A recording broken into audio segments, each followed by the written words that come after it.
right, everyone. My name is Greg James. I work for the Festo group of companies. If anybody in the room wonders what we're all about, how many have seen the show How It's Made? Good show of hands.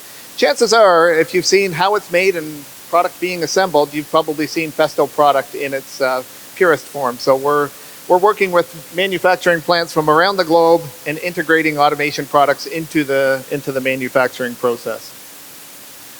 We're a global company, and the feedback we hear from our customers is they need new students and new employees in the area of automation and robotics to come in to support these technologies in their plants. So my job today is to try to inspire you to think about jobs in manufacturing and automation. And as we go through the PowerPoint, I will try to bring you up to speed about some of the benefits of pursuing a career in this field.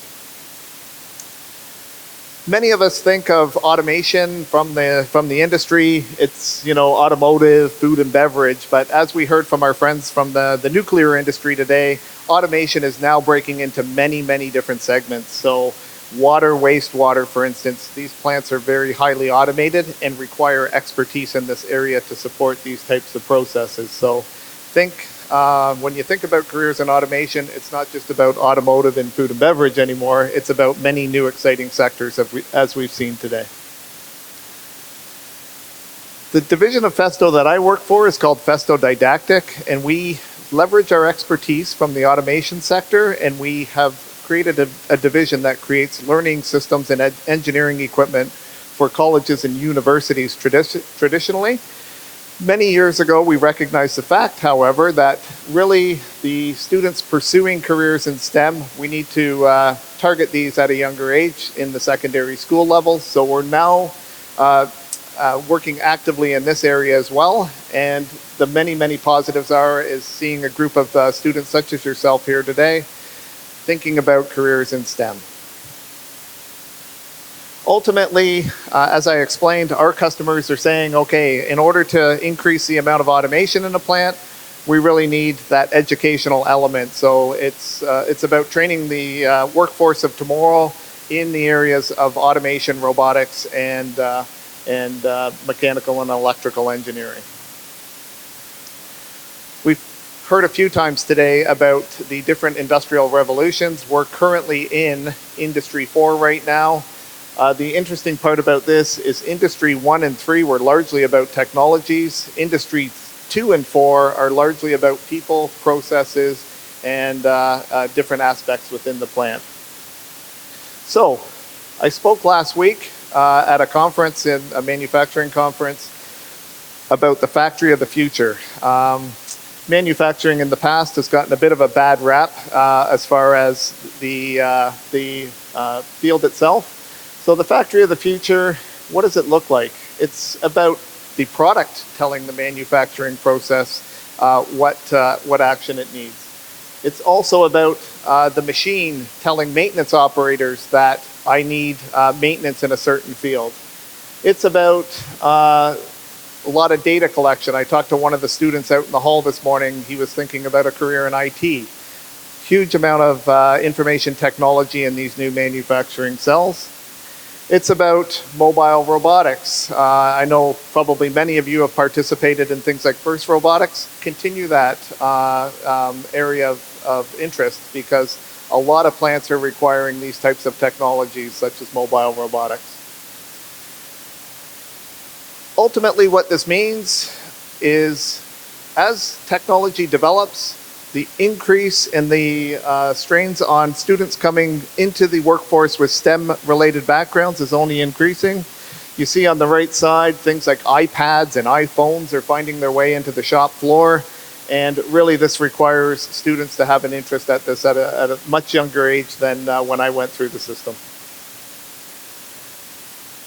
Humber College talked about skills. My full-time job is with Festo. My part-time job is actually, I'm a volunteer with Skills Ontario and Skills Canada. I happen to be the tech chair for the mechatronics competition. So as you're pursuing your education at the secondary schools or post-secondary, think about competing in a skills competition in the future. Why do I say this? really, I think it gives you a real life experience in training in a competitive environment. So the field or the path to get to a world skills competition, as Humber stated, we have the Ontario competition every May in Ontario. It's at the Toronto Congress Centre. We have a group of 10 colleges that compete in the area of mechatronics. They're asked to design and build a small-scale factory system and basically program it to a recipe that we've given them. They go from that to the National Skills Competition, which is hosted across Canada. And from there, they move on to the World Skills, where they're then competing against other countries from around the globe. So it's a real exciting experience for the competitors, as well as the colleges that support them. As Humber mentioned, we're in good hands in the area of mechatronics. It's one of the stronger competitions in Canada. Our team from Humber took third place at the competition in 2017. And as they indicated, they placed fourth at the World Skills at Kazan this year. So great experience. If you hear about it, certainly think about pursuing participating in a competition. The other interesting thing we have at Festo is the Bionic Learning Network. This is a concept where we take inspiration from nature and try to apply it to a technical related device. So in the bottom right-hand corner, you'll see Jeff Bezos from Amazon. He actually took an interest in our bionics at a recent event. And if you're also interested in seeing many of our flying objects or bionic objects, just Google Festo Bionics, and you'll see many of our different devices and how we're learning from nature and applying it into technical devices.